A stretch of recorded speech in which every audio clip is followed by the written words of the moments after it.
Hi everybody. How are you all getting on with the fire challenge? Drop a line if you're here today. It'd be good to hear from you. If anything's arisen for you over these few days, and if you have any further clarity on your soul path, what you want to cultivate more of in your life, and what you could just let go of right now or in the future. Love to hear from you. And if you're watching on the replay, just put in a hashtag replay, and I'll answer any questions if you have them. Okay, thank you. So it's beautiful and sunny here today in the UK. We're having a heat wave, and I've booked next week as a holiday, and it's raining, so maybe next week is telling me that I need to be focusing on the water element, as I've been doing a lot of fire over this week, not just for this, but also in my own time and with my IU as well.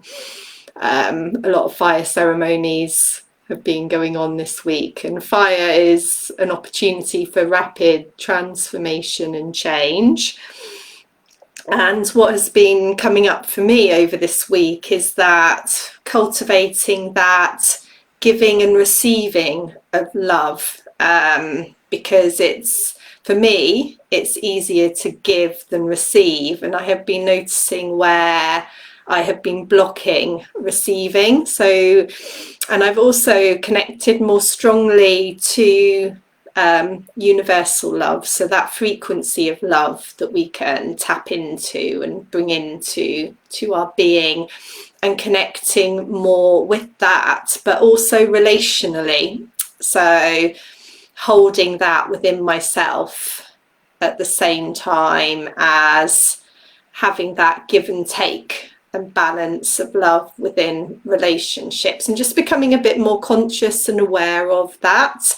And you know, within this shamanic path, within this shamanic journey, a lot is around just becoming more aware of our shadows, our unconscious patterns, beliefs, stories that we tell ourselves, and becoming more and more present, and just letting go of all the other stuff that is just kind of stuff and just for energy, and actually doesn't have a lot to do with us at all. So it's a process of unraveling and releasing, and fire is really helpful for that. And I've noticed that there's so many people kind of coming into this path now, and personally, I believe that COVID had a lot to do with that, because everybody was enforced onto a break or a sabbatical from work and from doing and from following this very masculine approach to life, and actually having time to reconnect to the feminine. We have both these principles inside of us. I'm not talking about men or women, I'm just talking about that we have been out of balance between that masculine and feminine principle. And just having that opportunity to be in nature, to connect with nature, to slow down, is when insights come, and that calling, you know, that initiation. So I feel like more and more people globally are going through this initiation, just from slowing down and spending more time in nature. But with this initiation, it can be challenging, because now we've returned to older constructs that are no longer serving us or don't feel quite right. We're not quite connected to it in the way that we used to be, and are starting to see things a little bit differently. And how to be with that, within that, at the same time as cultivating our newfound connection to nature, nurture, the feminine, receiving, and coming from a more receptive place. How do we navigate that? So just kind of taking a moment and dropping into your heart, coming out of the thoughts and just coming into your heart and asking that question, how can I navigate that in my life right now?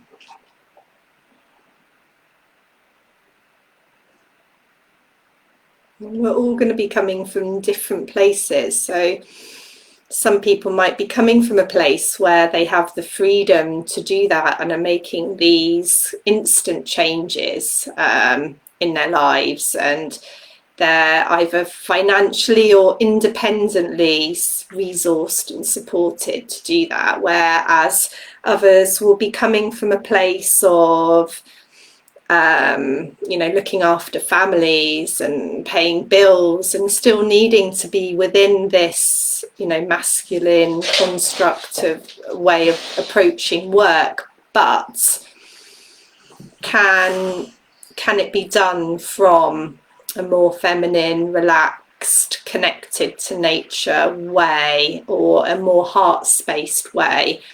And how to do that, and only you can answer that question. So just dropping into your heart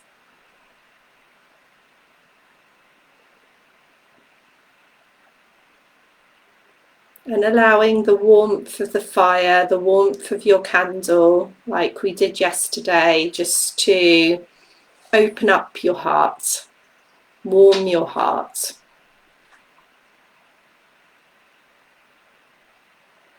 Allow yourself to receive, as receiving comes first. I receive the warmth. I receive the universal love, that love frequency that is available to me in my heart. I receive it and I feel it.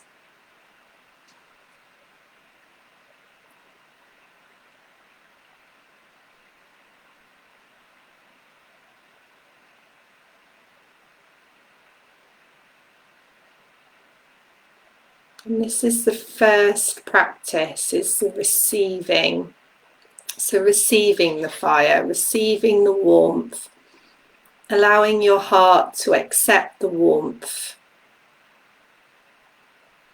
and to connect to that love frequency that is there, that's available, and just allowing yourself to fully receive in this moment, in this safe, sacred space that we've created together.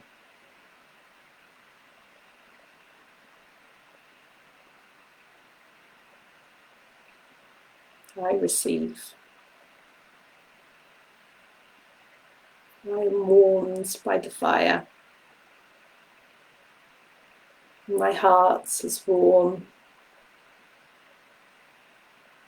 I can reconnect to my innate vibration and frequency of love and warmth and connectedness.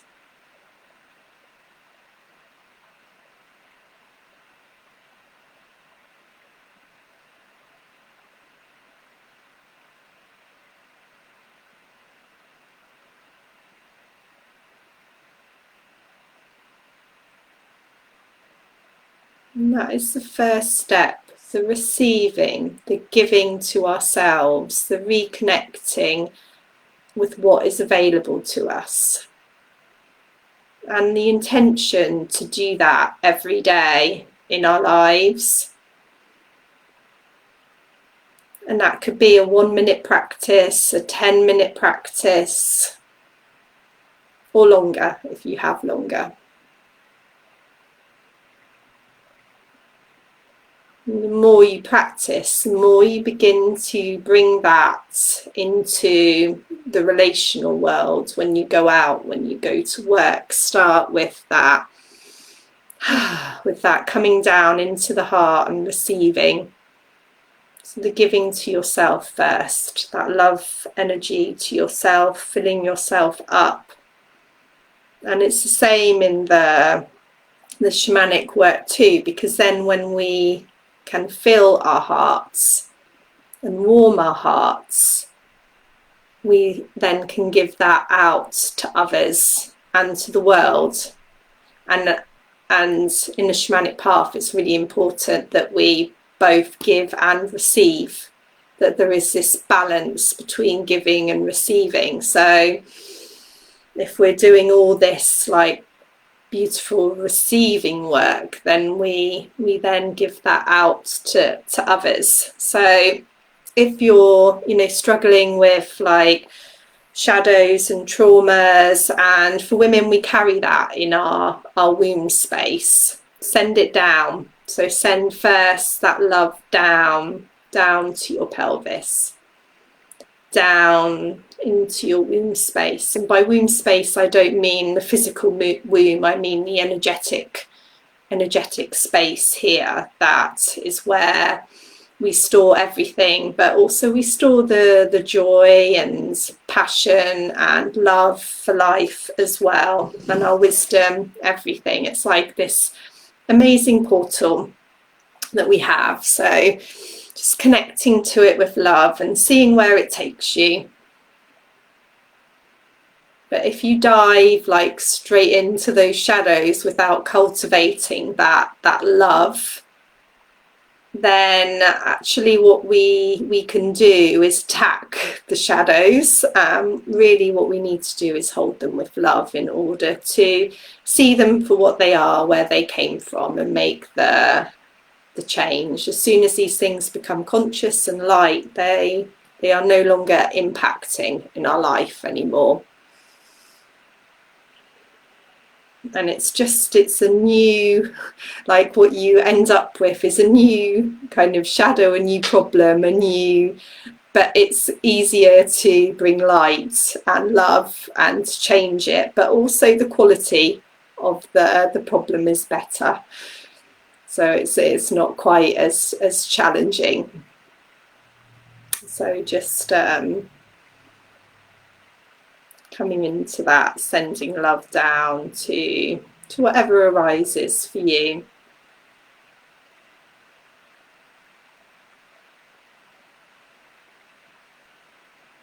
And then the final practice with our inner fire, when we've warmed our heart, when we have given to ourselves, is sending it out. We've cultivated this. And then sending it out to others.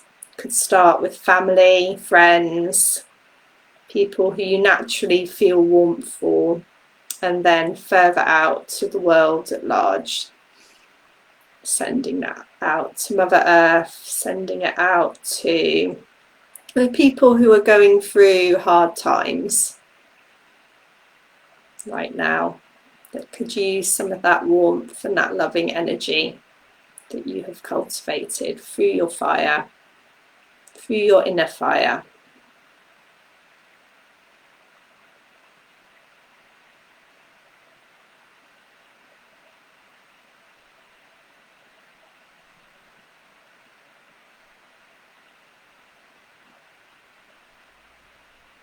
And just seeing it spread, seeing that light warmth spread out outside of your body, into your neighbourhood, into the world, further and further, spreading more and more.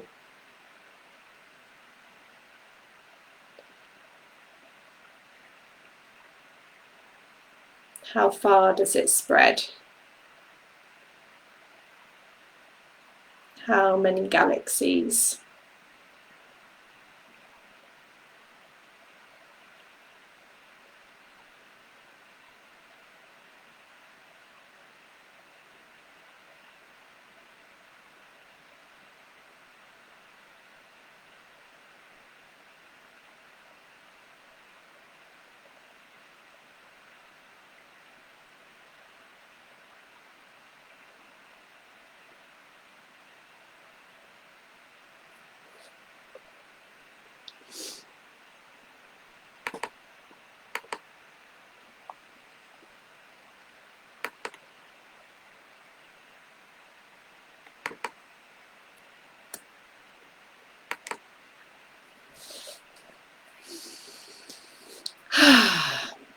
Beautiful.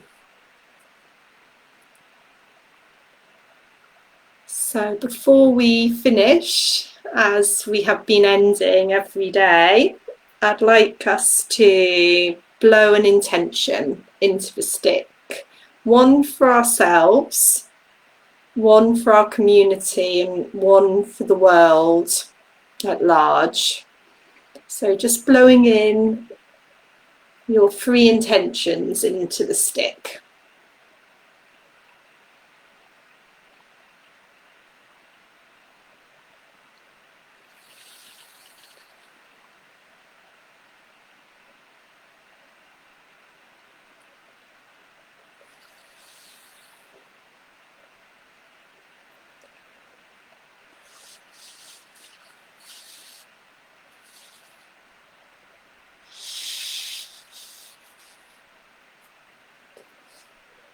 And once you've had that, just putting it into your fire, your candle flame.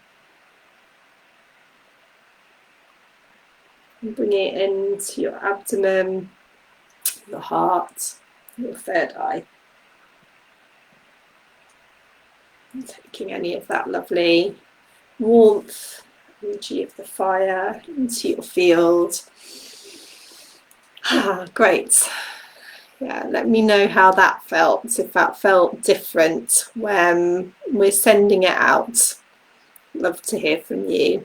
And tomorrow, I was actually hoping that we could all do, for the last day of the challenge, a little cacao ceremony together.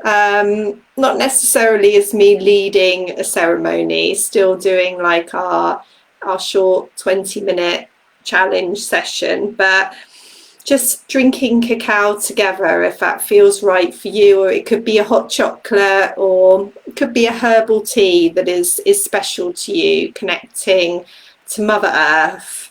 But also I can drink and call in the spirit of cacao for you, so you do not have to drink it, so that she warms our hearts, because cacao is also a tool for warming our heart, and it does have that fire energy quality for bringing warmth in our heart to help us to extend that out to the world at large.